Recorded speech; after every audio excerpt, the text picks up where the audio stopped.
and we are back for the finale of Ahsoka, and I just want to get straight right into it. So, Star Wars Rogues Season 5, Star Wars Rogues. Yeah, just want to get into it? yes, please. And I look, this show, it wasn't bad. It wasn't a bad show. I would say overall, I liked it more than Mandalorian. I liked it more than Mandalorian. Even Mandalorian Season 1 or Season 2, that I know a lot of people love, but I liked it. I liked it more. But so overall, I think it's really good. It's a very, very good product. It's nowhere near Andor. Nowhere near Andor. Oh, of but course, of course. it was very good. But it definitely had its flaws. It was a show that had a lot of okay episodes and several good episodes. And the finale had to be a very good episode. It was just an okay episode. It was lukewarm. It was tepid. It wasn't like the knockout punch that I wanted it to be.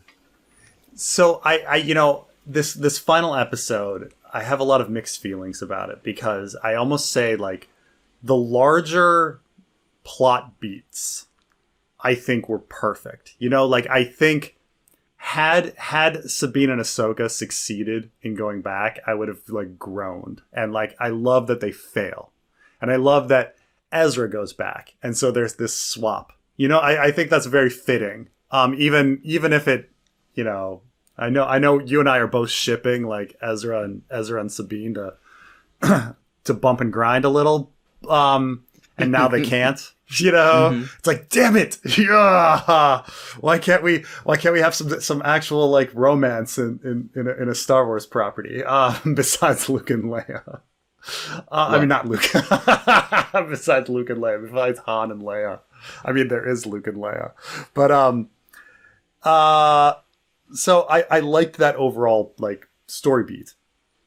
I like the story beat of Baylan going off and finding this mysterious mystery box thing that he's doing. It's too bad that Ray Stevenson died, but I like that as a setup for season 2.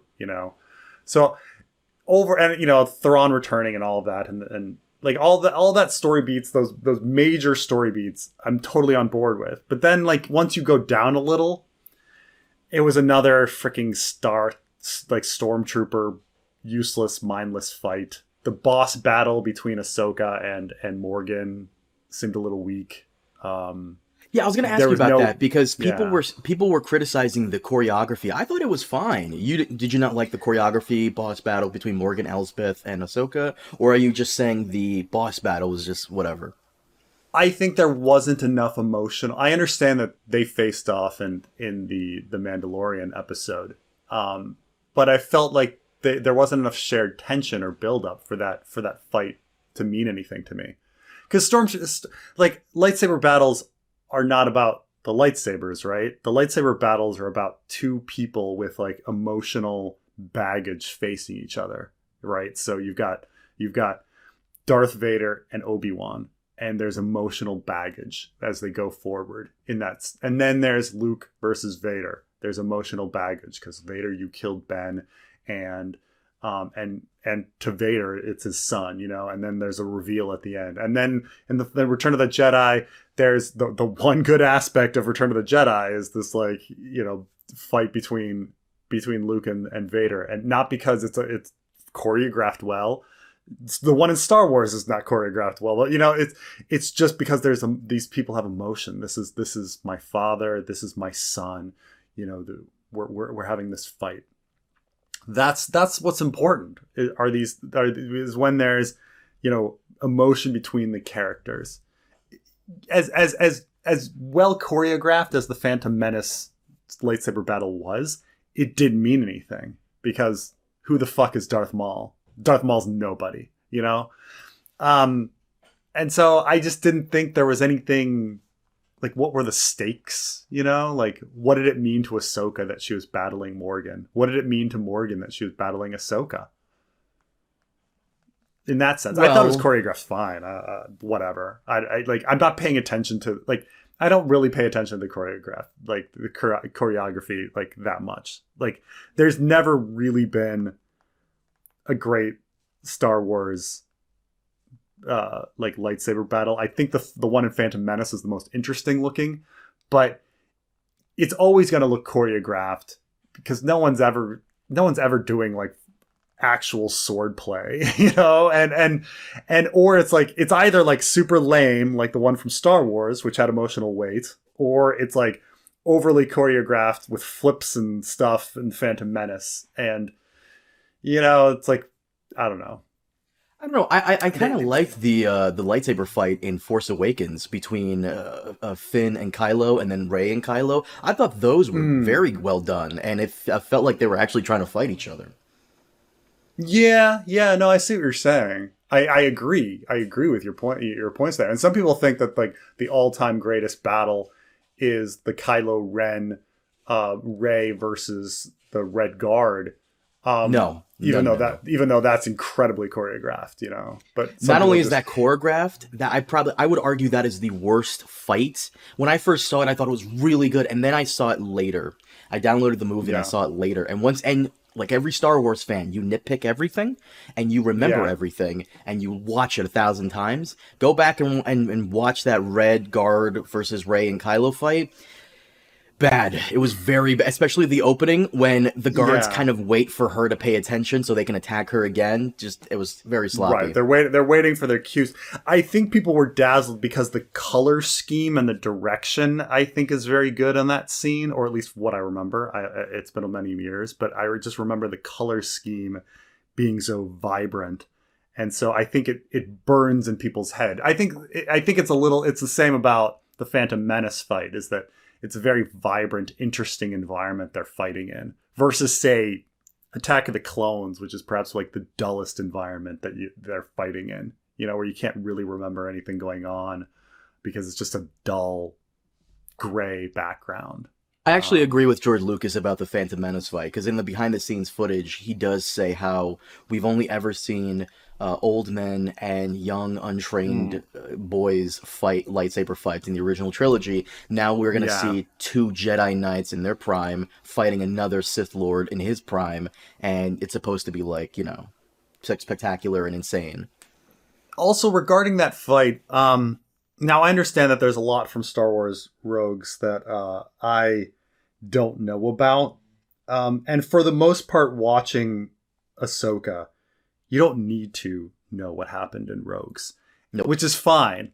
But all of a sudden, there was this weird fucking sword appearing, and I had no idea what the fuck the sword was. Pseudo lightsaber witch magic sword, and we'll just leave it at that. But it appeared. It's like from Rogues, right? It's from like Clone Wars. Star Wars Rebels did not have the Witches of Dathomir. But the Clone Wars did. Yeah, the Clone Wars, I think they had it. I'm pretty sure they did. Because the Witches of Dathomir appear quite frequently in Clone Wars, so...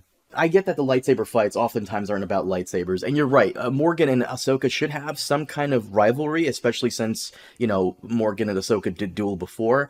It kind of wasn't there. I agree with you, but the stakes were, for Morgan at least, that her master has tasked her with this one thing, and she was kind of... I want to say... That's what's sad, is I was rooting for Morgan.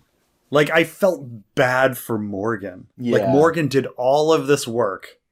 And then, like, the emotion I felt was Morgan did all of this work for Thrawn, and then they just throw her away on a let's slow down Ahsoka for 10 minutes, which Ahsoka shouldn't have been coming in at that time. Like, there's a million things I felt like they could have gotten their ship out faster and brought Morgan with her. So it felt like this. It was just so sad and pitiful for Morgan.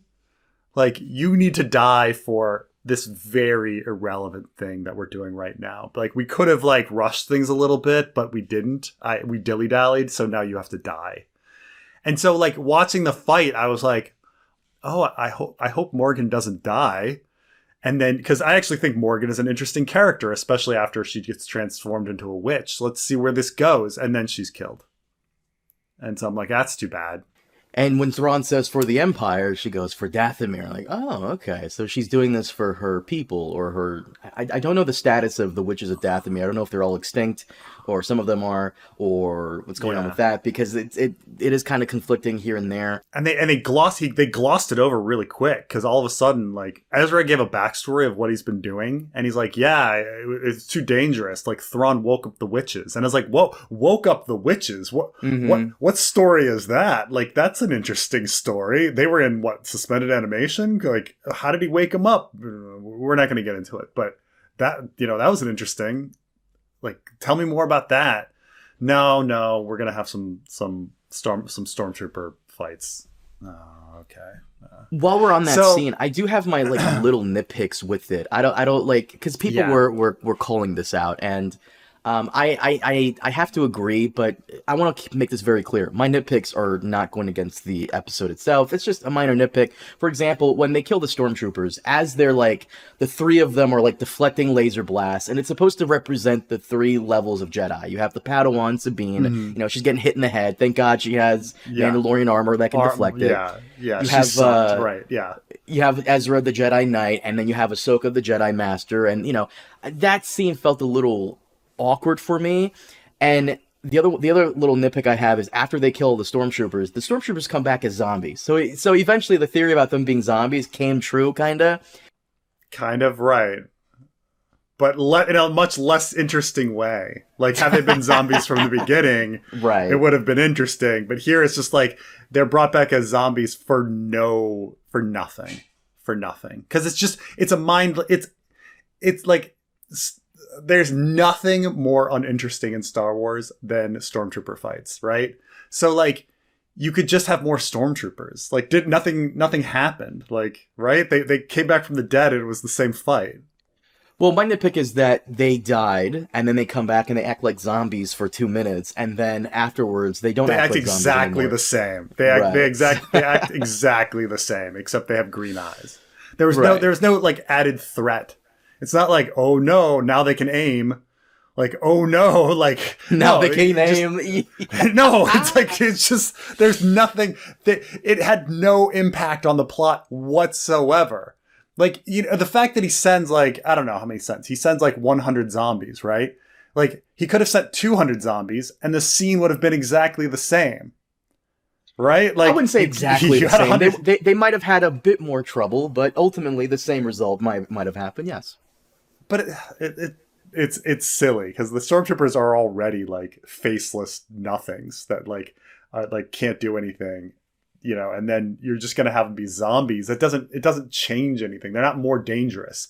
You didn't make them into like 28 day later zombies who are like running at you screaming, going ah. No, they're like they're exactly the same. They walked at the same pace. They had the same ability to aim. They were killed roughly just as easily, like, Holy shit, that would have been so much better. Holy fuck, if they were the zombies from Dawn of the Dead. Oh my, yeah, Dawn of the Dead, yeah. Like, if they were like rage fast zombies, yeah. Or if like we saw their faces and we saw who they were. If you got Boba Fett, the Boba Fett actor, to come back and like have his helmet off and be all like made up like a zombie, like chomping, going, rah, rah, rah, like something. Give me something. It's like, oh no, a stormtrooper is coming back. We kind of almost had that with the Death Troopers. The Death Troopers were dead the entire time, and the Death Troopers are the two black stormtroopers that were the semi-boss battle.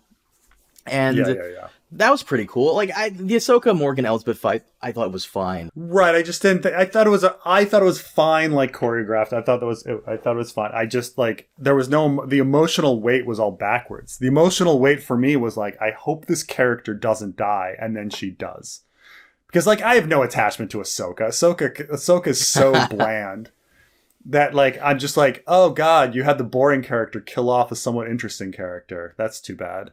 I had a character that I actually felt emotion for die, and the character I had felt no emotion for like continued to live. That's too bad. The one thing that I have to say that I really didn't like is that they gave Sabine the Force. I fucking hate that. Yeah, it's Not always everyone needs to be a Jedi. They really don't. It's just they just yeah. don't.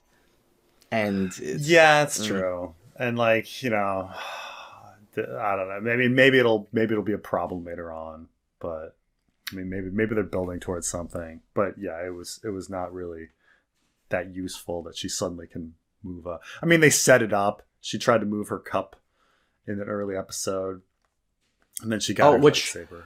Which I called, by the way. I knew, like, in very Yeah. early on when the cup moving things, is in the end, we're going to have a moment where, like, I hate that happened. I did Yeah. not want her to be a Force user, because not everyone needs to be a Jedi, but whatever. That's my first complaint. My other Yeah. complaint is that Thrawn, we came away having this opinion of Thrawn not being the amazing, awesome strategist that they needed to show him being. Yeah, that's true. And I kind of understand why they couldn't do that. It's because, our heroes have to survive and they have to continue on. And there's not enough cannon fodder on the hero side to really show Thrawn's mastery, because whenever you want to show how good the good guys are, you throw endless waves of stormtroopers at them. Okay, fine. But Thrawn still needed to come away like a smart guy, and he didn't come off looking like a smart guy. He came off looking like a guy that has this legendary status that makes everyone afraid of him, but we don't see why we should be afraid of him, other than he looks scary, which, by the way, they nailed the Thrawn look. They nailed the atmosphere around him. He comes off very cold and calculating, but we needed to see the calculating part come to fruition, and I think they fell flat on that. At the very last episode, there just wasn't enough, like, whoa, Thrawn was 3 steps ahead. He was just 1 step ahead, which, okay, most villains are. His strategy seemed to be, like, mostly based on luck. Because you think about, like, the Thrawn plan. Okay, the Thrawn plan is essentially, we need to leave with my mystery boxes. He literally has mystery boxes on his Star Destroyer. But he's like, his main goal is I need to get back to the regular galaxy, the Star Wars galaxy. So, okay, I've captured Sabine. I know I'm going to send Sabine off to find Ezra in case she's useful. Well, okay, well, why do you need to do that? Why? Because at this point, he doesn't know Ahsoka's on the way. He just has Sabine. He's like, why are you letting her go? Because she might find Ezra. Well, but you're all gonna like jump in your ship and go back. Like, there's no, like, she doesn't need to find Ezra. Ezra's like living living with some dark crystal like puppets. Like, it's fine. You don't need to do anything. Keep her in the jail cell. No. I'm gonna release her. Okay. Well, it proved somewhat, like, it turned out it did benefit him, because, like, Ahsoka, rather than going straight for Thrawn, decides she needs to find Sabine first. And so she does waste a bunch. Like, Ahsoka randomly arrives, which Thrawn didn't know, and then has to go to find Sabine, and it slows her down. Okay, that was lucky, but that had nothing to do with, like, Thrawn's intellect. And then they make their way back in the nick of time, and Ezra gets on and gets home, while Ahsoka, he has to, like, sacrifice Morgan, and Ahsoka and Sabine do not make it. And then he taunts Ahsoka in space right before he goes into hyperspace, right? So, I mean, like, the events work out for Thrawn, because he leaves Ahsoka behind, and Ahsoka's now trapped. But, like, that had nothing to do with, like, his booming intellect. That was all luck. All luck.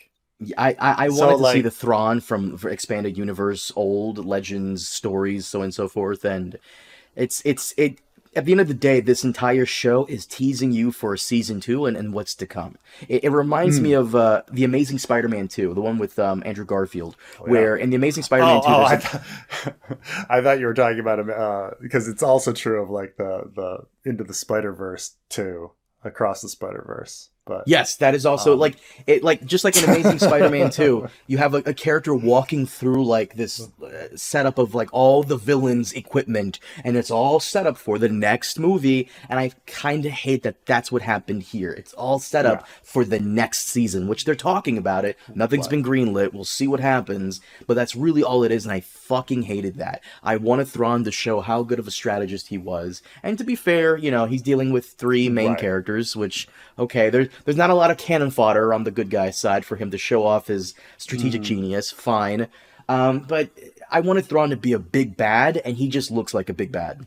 I think you're right that there is this real problem with a lot of properties, and I'm not going to say it's a Disney problem or a Marvel or a Star Wars problem or a Marvel problem, because I see it in a lot of properties. Like any property that wants to do cinematic universe, is that they spend so much time on setup that they forget that no, this is a story. You're in the middle of a story. Like, what's the story?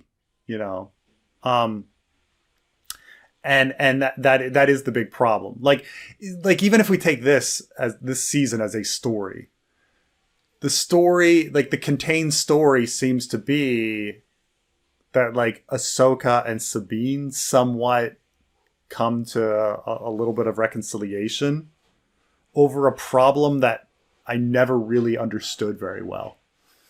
You know, so it's not self-contained, you know, like the arc.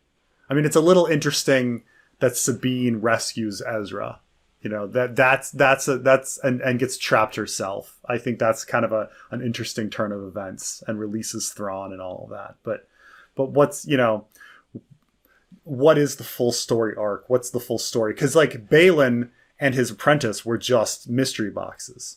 Like, they're going to do something. We don't know what they're going to do. We haven't written it, but it's going to be something. You know, it's going to be something. And it has to do with the Mortis gods, which, once again, Dave Filoni calling back to Clone Wars 12 years ago. That's the statue. So, okay, before we get into that. Oh, that's the statue? Okay. I didn't know. We'll get into that. So, my first issue was giving Sabine the Force. No, not necessary. We don't need more Jedi characters. I think it would be kind of funny. If the entire show, like many seasons, was her trying and failing to use the Force constantly. I think that would almost be like and yet somehow succeeding in the end, you know? Like, I think that would be kind of funny, like almost like a original Die Hard, like Bruce Willis, like, you know, kind of like always failing and fucking up and feeling the bruises. Like, that would have been more fun than her achieving the Force so easily. I don't think it was necessary, but Sabine having the Force, Thrawn not actually showing what he's capable of, saving his intellect for the next season. And my third issue was the best character, in my opinion, in the show was Baylan Skoll. Came away my favorite, and the halfway point, episode 4, I think, is where he peaks. He's not in episode 5. Episode 6, something else is going on with him. He's like, oh, we got a new character arc coming up for him. He feels something. There's something on this planet that's calling to him. This is interesting. And we were talking about this during episode 6 and 7 review. They have to satisfy us with the Baylan reveal at the very end. They're saving it. They don't want to blow their whole load here. They're saving it for the final episode, the final reveal. Because I spent the whole episode being like, "Where's Baylan? Where's Baylan? Same here. Where's Baylan?" Because you know, I'm sitting here being like, looking at my watch, being like, we are wasting so much time on stormtroopers. And then finally he shows up. I'm like, oh, thank God. Imagine if they just didn't have him. Well, not only Baylan, but Shin Hati. I expected her to come back, and on some level, nothing. She just comes back at the very end, raises her lightsabers, and I guess she's now the leader of the alien Ronin out there. Does that make any sense? I guess it's supposed to. I don't know. Whatever. She looks cute. I'll let it go. Shin Hati. Hati's plot line does not make any sense. Okay, so Baylan was like, oh, I sense that you're really ambitious, so why don't you go off and do your thing? You and I talked about this, like, oh, she's going to go back to Thrawn and take her place, like, next to Thrawn, like, as his, like, Jedi. Nope. Her ambitions was to be the leader of a Tusken Raider party. Like, that's it. Apparently. Like, that's your ambition? Like, what? Yeah. That causes you to split from your Jedi Master? So that you can like rule a primitive, primitive compared to this universe. Okay, I understand that they have high technology compared to us, but like they're not spacefaring. They're like it's just so weird. And well, one of the major central themes of this show is the relationship between the master and the apprentice, and that how it impacts both people. You have Ahsoka and Sabine, Ahsoka and Anakin, Baylan and Shin, and Morgan and Thrawn. How they interact, their devotion, and so on. I think it did a decent job showing us a nice contrast to Ahsoka and Sabine in regards to Baylan and Shin, who abandons her when some random new plot device comes calling, or Thrawn willing to sacrifice Morgan to escape, and Sabine not wanting to do the same with Ahsoka. We even get Ahsoka understanding that Anakin's legacy as Vader does not define her. Okay, cool. Where I think they kind of dropped the ball a little bit is that they really did need to show us Sabine and Ahsoka's first foray into this whole dynamic, because I really wasn't feeling it in the beginning. If that is the theme of the show, and I understand that they probably said this, but this Master and Apprentice theme, but the Master and Apprentice theme, they failed on that. Like, they failed on like showing that at all. Like, you really think so? Because I disagree. But like, what's the theme? I understand that like there's that relationship, but what does that relationship mean? Like, how are we supposed to compare and contrast them? I guess the bad guys suck because they throw away their apprentice, and the good guys are awesome because they care about their apprentice. But then this gets back to like, what did Anakin do with his apprentice? Like, so the way it happened was before Ahsoka left the Order because she got accused of some bullshit, and then he never was able to complete her training. So I guess in that episode 5 fever dream that she has, he kind of completes the training.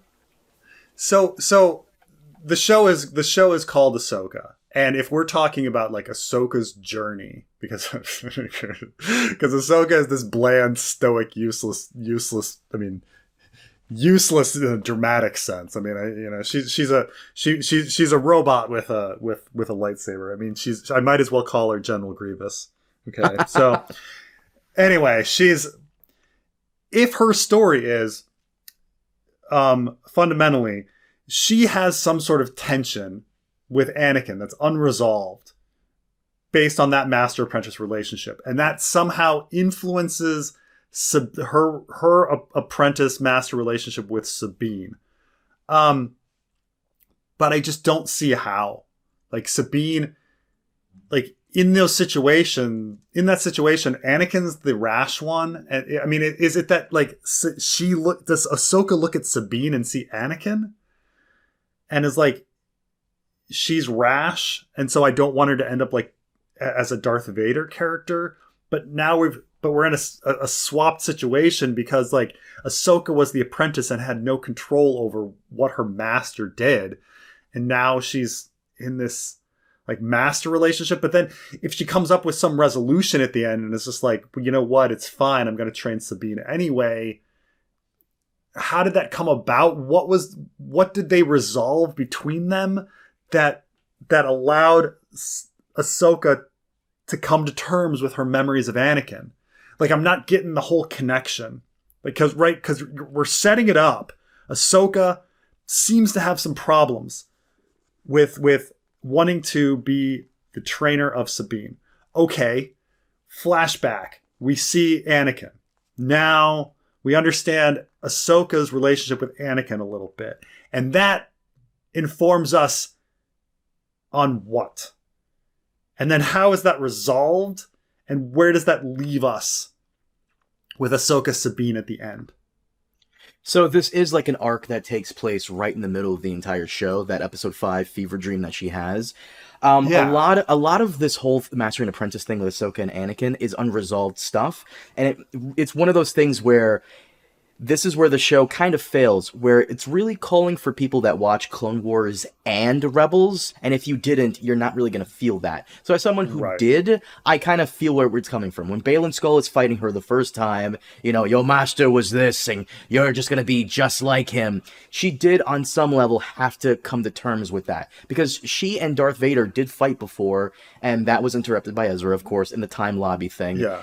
That was never really resolved. Anakin and Ahsoka was never really resolved. So, and right in the middle of the show, we had to stop to resolve that. But when it comes to Sabine and Ahsoka, most of that is done off screen. That's where I think the show failed, because they don't seem like two people who really like each other at the beginning of the show. And we talked about this briefly when that was coming out. They didn't really explore that whole beginning relationship between them and then the fall. This is kind of like two ex-girlfriends coming together and reconciling, kinda, and then moving forward. And then once they actually start to bond, the plot needs them to separate again, and everything happens. So I agree with you. Like, it could have been done slightly better. Do you think Ahsoka is seeing herself in Sabine, or do you think she's seeing Anakin in Sabine? Or are they just like throwing shit at a wall and hoping something sticks?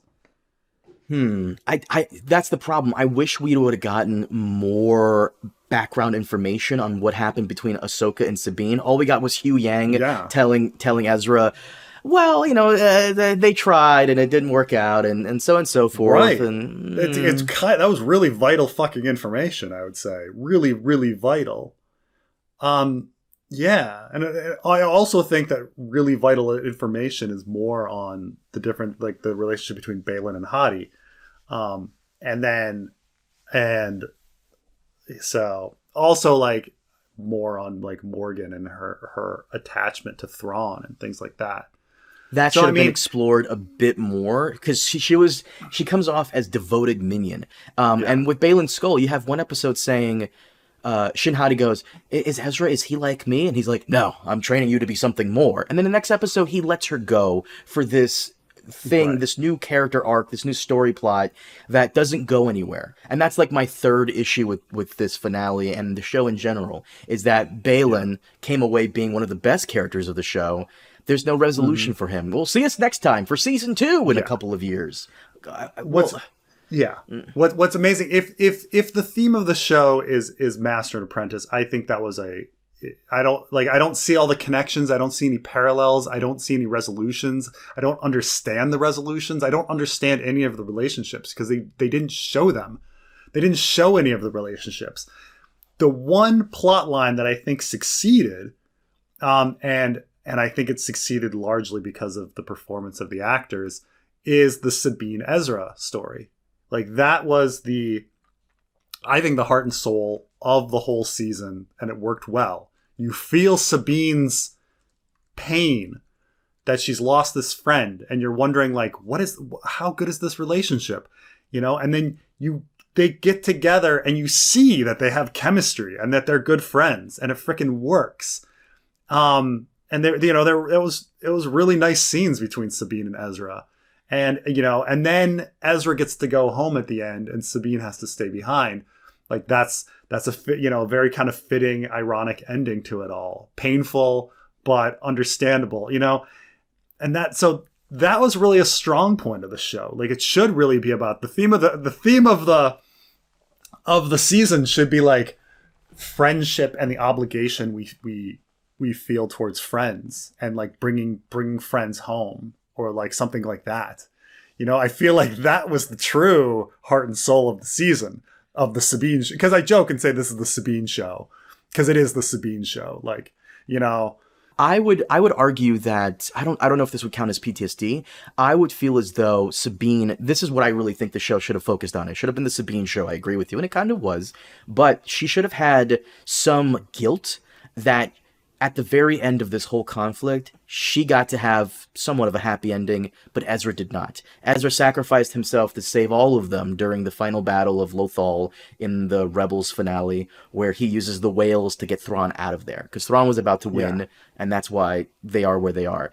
I would have liked for them to focus more on her guilt, her survivor's guilt, I think that's what it is, of being the one person left standing, because she kind of was. Hera continues on in the rebellion, Zeb as well, but Sabine had a closer relationship to Ezra. However, I'm gonna insert this back in here. I fucking hate that it wasn't romantic because, first off, Sabine is kind of a walking red flag. To doom our entire galaxy to fire and brimstone just to save this one guy and not make it romantic? Come on. Come on. What are you doing? On a burning friendship. Like, we understand what people do for romance.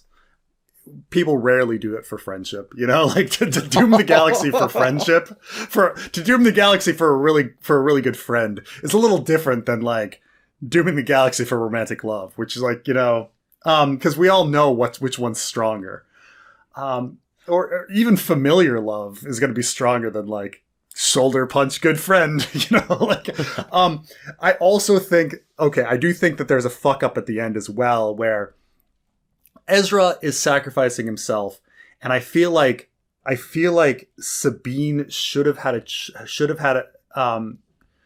a situation where she needed to sacrifice herself for Ezra. So in this situation, Ezra got on the ship, and then Sabine sacrificed her ability to go home for Ahsoka. That was the wrong sacrifice. She should have been making a sacrifice for Ezra. Somehow. They should have, like, you know, like, they both had two pods, or there was only one pod or something, and he's like, you need to take it, and then she punches him and shoves him in, and he goes, or something. You know, she needed to make a sacrifice for Ezra, and she didn't make a sacrifice for Ezra. I mean, she got Ezra home. I still think it worked, but you know, her staying behind for Ahsoka, I mean, why would anyone stay behind for that boring, like, android? Telling you, she has loyalty. It's supposed to contrast, I guess, Thrawn and Morgan, who Thrawn kind of threw Morgan away, kind of. Same with Baylan with Shin, kind of didn't really throw him, let her loose and wasn't really there. Let her face like all this alone, kind of, to go off and do his own thing. Ahsoka and Sabine, are more, their bond is stronger than that. But I'm gonna reiterate this. I'm not saying that you can't do this for a friend, because if she has survivor's guilt, and you know, she wants to, maybe Ezra in Rebels, and I think he did, maybe it wasn't really as pronounced. It was more Kanan than anything. But if these characters just better fuck. They just need to fuck. Well, my whole thing is, I would understand it more if it wasn't romantic, that maybe Ezra saved her and she owes her life to Ezra, so she owes this to Ezra. Yeah. Fine. I want to say, like thinking about the whole show, and again, we both of us like the show. We think it's a good show. I don't know if you think it's better than Mandalorian. I think it's better than Mandalorian. But imagine how bad the show would have been if we didn't have a good Sabine character. Oh no. The Sabine. Like, what would the show? What would have been? The show would have been nothing. Right. Every other character, Baylan Skull a bit more, but every other character carried the Ahsoka show besides Ahsoka, 100%. Yeah. Hera carried Ahsoka every now and then. Like, every character should have their backs hurting with how much they carry this fucking thing. Yeah, and I don't think it's Rosario Dawson's. I don't think it's Rosario Dawson's fault. But David Tennant's android character is really cool, and everybody loves, you know. But like, it's amazing. I don't think it's Rosario Dawson's fault. It's just, man, they wrote some really clunky, bad, slow dialogue for Ahsoka. Nah, I think it's somewhat Rosario Dawson's fault.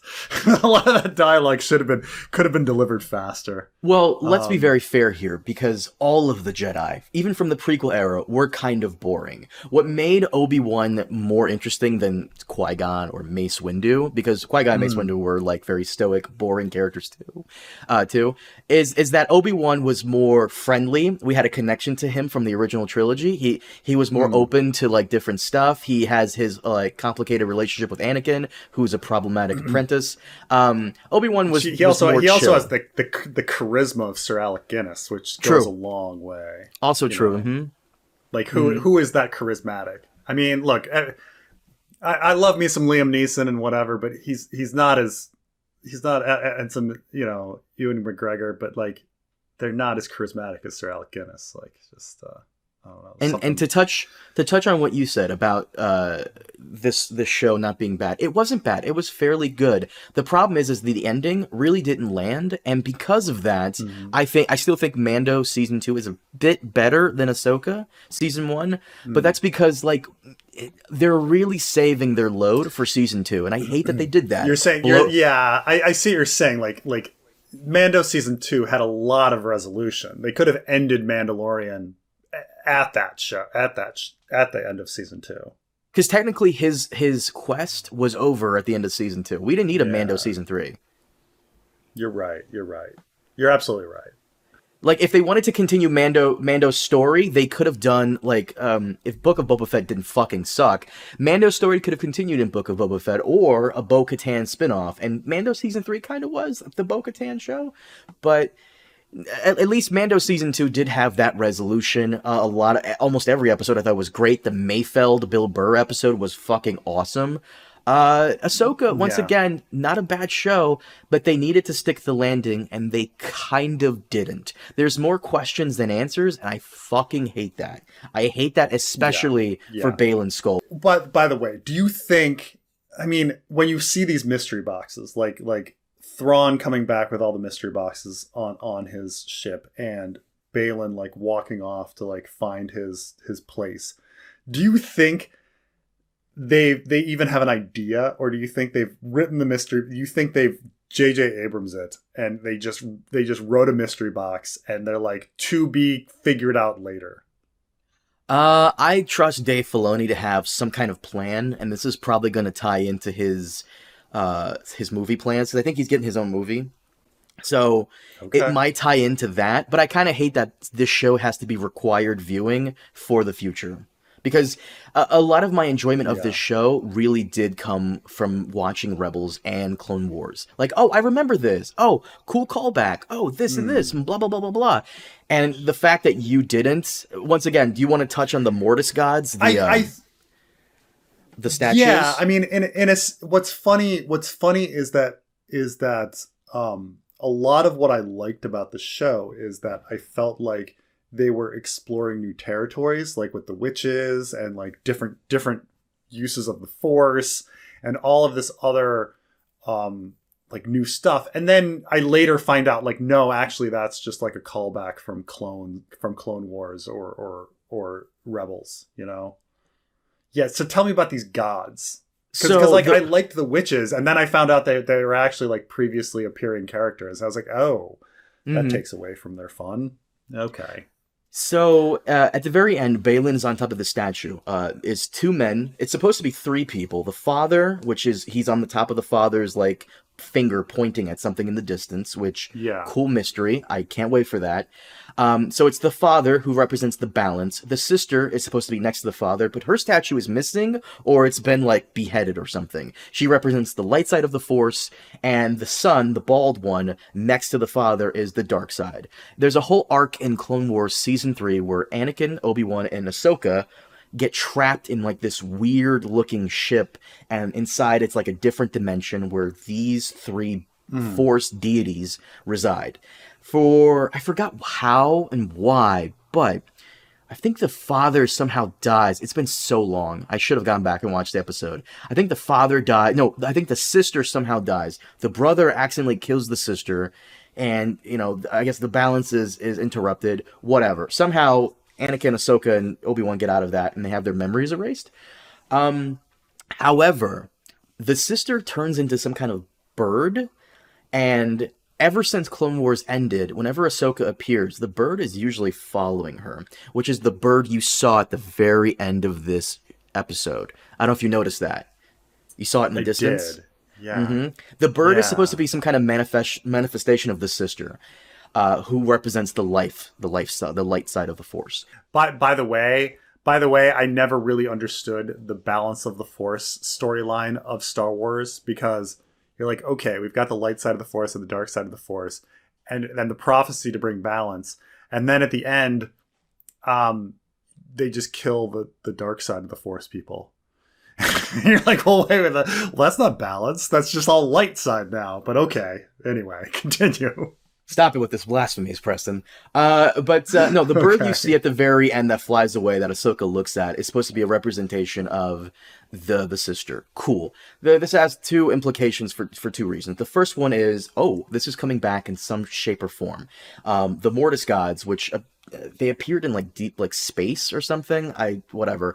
They might have origins on this planet. What does that mean? Okay, that's interesting. Does that mean that we might get more of a story with these characters, with these deities? Why is something calling out to Balin? What does that mean? Like, it sets something up that could be potentially very cool, very interesting, because the brother is still out there somewhere. There was a deleted Clone Wars scene where the brother comes back, and they chose not to do it, which is a shame. The second implication could be from Star Wars Legends. So in the Star Wars Legends canon, no longer canon, there was the mother. So if the father is balanced, the sister is light, the brother is dark, the mother was chaos. And the mother is probably one of the coolest villains in all of Star Wars, because she's kind of like a Lovecraftian horror monster who can shapeshift and have all these tentacle things. So the whole theory this entire show has been the mother is calling out to Balin. She has been imprisoned on this planet, and she's calling out to Force users. For some reason, Ezra maybe didn't hear her, but Balin is able to hear her. And when Balin says that the Night Sisters are running from something, a power greater than their own, they could be talking about the mother. So Dave Filoni could be coming back and inserting this Legends character into the new canon, because he did it with Thrawn. There's no reason he can't do it with the mother. I've looked it up. She's called Abeloth, the mother. Yes. Abeloth, the mother of chaos. Okay. Interesting. So we could have a really cool situation here, but once again, they didn't want to blow their load in season 1, which is a fucking shame. And now we have to wait, 2026 for a season 2? Because the writer's strike has just ended. They got to get to writing. Nothing's been greenlit, but the actor's strike is still ongoing. So what's going on? You know, I do have to say, like, Dave Filoni, unlike, say, who was the showrunner of Mando? Jon Favreau? Jon Favreau, like, his stories are so simple and basic, like the stories of like a 10-year-old. But like Dave Filoni, like he's so into like pulling in all of this canon, like from all over the Star Wars. Like, you know, he wants to bring everything back in and let me defend that. Let me defend that for a minute. Let's say you've been writing these stories for years, and you've been tasked to write this one story in the same universe you do, and then you write a completely separate story. You're going to want to take elements from the previous thing you did, so that effort doesn't go to waste. So that effort makes sense, and so that effort can come back. And that you actually like can't. Also, you canonize them, because there is that separation, right? When you say like, well, something happens in live action, that's the ultimate canon, right? Something happening in cartoon, okay, that's like the next step up. But like something happening in book, something happening in comic book, something happening in an old comic book, you know, like it's not like real, right? Until it like appears in live action. So true. I can see like him wanting to like, I could see him wanting to make things live action, but also just pulling in all of these cool characters that he invented, that were invented, that this effort that in the past or whatever. So also just like the fun of continuity porn, you know. Continuity porn love continuity porn. 100%. It's one of the reasons why I was afraid that House of the Dragon wasn't going to take place in the same universe as Game of Thrones. I'm glad it does, because that's what really ruined Rings of Power for me, that it didn't take place in the same like Peter Jackson universe or Peter Jackson multiverse. And of course it couldn't, because, you know, Galadriel does not look like the Galadriel actress from the Peter Jackson verse. And I want it all to make sense, because you spend all this time watching it, you want it to kind of come and loop around. There's a big reason why, like, at the beginning of the Hobbit prequel, they bring in Frodo for no reason. You know, like, there's no reason for Elijah Wood to appear in that movie. But they pull him in because they're like, well, we want to make sure this is all, like, continuity, right? You know, like... Well, yeah, and Yeah. this is why I respect what Marvel is doing with the multiverse stuff, because they're bringing back, like, you know, they're bringing Deadpool into it when he wasn't really part of the Marvel Cinematic Universe. Now he will be.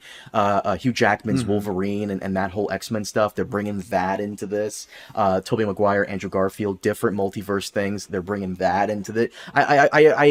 I like that Marvel is kind of respecting our history with these movies and these actors and characters that we saw in other iterations. Yeah. I like that Marvel is doing that. And I do like that Dave Filoni is, you know, respecting my childhood with him, where he's bringing back these characters I used to watch all the time and, you know, put them in live action. It solidifies their whole, you know, character in that time I've spent. So I appreciate that. But overall, Ahsoka was a very fine show. I would recommend it to Star Wars fans. It wasn't bad. For Star Wars fans, definitely recommend it. Oh, definitely. Yeah. For a Star Wars fan.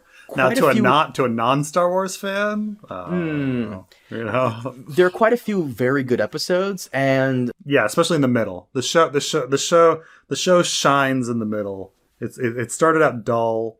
Its ending wasn't quite landed, but the middle is quite good.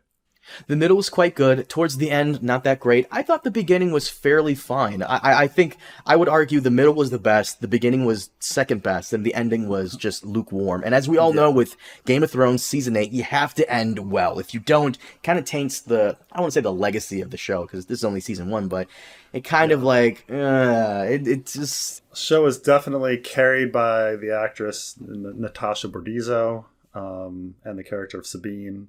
And the guy who plays Ezra and obviously the Balin, poor Ray. Ray, you mean Shin Hati? No. Ray Stevenson. I'm sorry. Ray Stevenson. I thought you meant Ray from the sequel trilogy. My bad. I agree. No. It was a fine show, but that's my problem with it. It didn't need to be fine. It needed to be fire. Was it fire? No, it was lukewarm. At the very end, lukewarm. Overall, decent show. By the way, before we wrap it up here, this always bothers me. Okay, Thrawn is back, but so is Ezra. Okay. I'm sure Thrawn will be defeated by the very end of this whole situation, because the Mandoverse and the Ahsoka show and all that other crap is gearing up for the final Avengers fight between all these characters versus Thrawn. Okay, fine. Right. You have the Night Sisters who can do zombies. There's their army. Thrawn is the big bad. He's the Thanos. Okay, cool. And then we have, Captain America, which is Ezra, Iron Man, Mando. Like, we have all these guys. Ahsoka, I guess Thor, whatever. We have all these characters. Right. Black Widow is Bo-Katan. Where the fuck is Ezra during the sequel trilogy? Where the fuck is Ezra during the First Order crisis? They have to answer that. And if they do another fucking bullshit sacrifice for him not to be a Jedi or not to be there during the First Order sequel movie trilogy stuff, all right, so that's bullshit. This is what I would do, because they need to be missing, right? You either kill them all off, which is harsh, right? Killing all these people off, or you send him on like a spiritual quest to explore like that new galaxy, and but the problem is he was living on that planet for years. Why wasn't he exploring it already? But the thing is, you have him go off somewhere to explore on some sort of important mission where he's away, because you got to Professor X him somehow, right? To Professor X is in the Professor X was always too powerful so there was always some reason Professor X was not in the action in the X-Men comics. So he was either off in space with the Starjammers, or he was in a coma, or his powers were gone. You got to Professor X him. Right. I mean, you could argue that Ezra was active during the sequel trilogy, just on this part of the galaxy, and we really didn't focus on that part of the galaxy, which, okay, fine. You could explain that for episodes 7 and 8, but episode 9 takes place a year after episode 8. Why didn't he join the rebellion? And you're gonna have to mental gymnastics as like he did, or he joined the Resistance. He did, but like Leia sent him on another mission separate from Rey, and he met Rey in like this other continuity book or comic or whatever the fuck. So you could do that, fine, or maybe you could have Ezra come back a little older, where he's part of Rey's new Jedi Order. That would be fucking cool. But you have to answer. He jumps into time tunnels and he comes out in the future. Fuck! I hate that you said that because I can totally see that happening. Oh my god! No! Skipping over everything, right? I could totally see that happening. Fuck! I didn't think about that. Shit! Fuck! Oh no! Wait! It's one of those. Yeah. So the way Ezra finds the time tunnels in the show Rebels is he sees a mural of the father, son, and the daughter. So if at the very end Balin's skull is on top of the fucking father statue pointing at something in the distance, and maybe Ahsoka goes to follow him, they could all end up in the sequel trilogy era. No! Oh, that's a thing I can see them doing. It's fine. If they do it in a good way, it's fine. Maybe there's a fight between Ahsoka and Baylan, and right. I mean, we'll see what actually like how they want to do like post sequel trilogy, because we haven't been touching that like right now. They really love this this like golden era of like in between Return of the Jedi and Force Awakens. Right. This is like a fun era to play in. There's a lot you have to like do and resolve, and like what enemies and are you gonna fight when you get post sequel trilogy. I don't know. What they could do is, and I would be over the moon for this, a Luke Skywalker series, animated or live action, whatever the fuck, and give us the journey of Luke trying to rebuild the Order. That would be fucking cool. And training young Kylo, or trying to, because recast, and I'd be fine with a recast like Luke, like training Kylo. Like why not that situation? Why not? Fuck it. Why not? They kind of missed their chance though, because I don't know if you remember that kid Finn Wolfhard from Stranger Things, the shaggy-haired, black-haired kid. Like he could have been a young Kylo. I could see that. I could definitely see him being a young Kylo. But I'm sure there's an infinite number of kids with long black hair and big noses. I mean, you can find an infinite number of them. I forgot he had a big nose because like so does Adam Driver. Like, oh, it would have been perfect. Yeah. Oh, wow. Yeah. That would have been perfect. But no, like they could totally do that. I would be over the moon for that. A Luke Skywalker series, Dave Filoni be behind it. Fucking why not? Because they really go out of their way. They show Luke, but they're really going out of their way not to show Leia, not to show Han. Which, how do you ignore some of the biggest players in the series? Let's just get to the point where they're dead. Let's just get to the point where they're all dead, and we don't have to worry about it. The problem is that like once I hope they get to the point where they're no longer relying on the crutch of the original trilogy. Where something can go, because they're still in many ways relying on the crutch of the original trilogy, right? They're still flying around in Boba Fett armor. Like talking about being the apprentice of Darth Vader and hearing about Leia and 3PO showing up, right? There's still this like crutch. Like this isn't Star Wars unless I'm going to refer to the original trilogy a bit. Like get to the point where you're actually telling a story that goes beyond Star Wars. It's interesting that you bring that up, like harkening back to because the original trilogy has its own style and flavor, but so does the prequel trilogy. The prequel trilogy has its own style and flavor too. The sequel trilogy did not really. It's because it was a vision from like two different people. So whatever comes next, that needs to be a unified vision. And if it's going to be Favreau or Filoni, actually no, Favreau kind of owns the post Return of the Jedi era. Filoni a little bit as well. Whoever they get to handle post sequel trilogy era stuff, that person really needs to have a unified vision, and they can't have too many cooks in the kitchen or a different cook coming in next week. It has to be one guy. But if they're dealing with like something big, like mythological gods and the actual like foundation of the Force and super prehistory and stuff like that, that they got to get it right, and I think that's a large enough story that you can do like post death of Palpatine, you know. So yeah, so yeah, I look forward to season 2. I mean, you know, I look forward to season 2 of Ahsoka a lot. So it because this was a pretty good show. It was. I think so too. A fairly decent show. Preston, do you mind if we wrap it up here? Sounds good. Guys, thank you so much for joining us. As always, we'll see you all next time. Have a good one.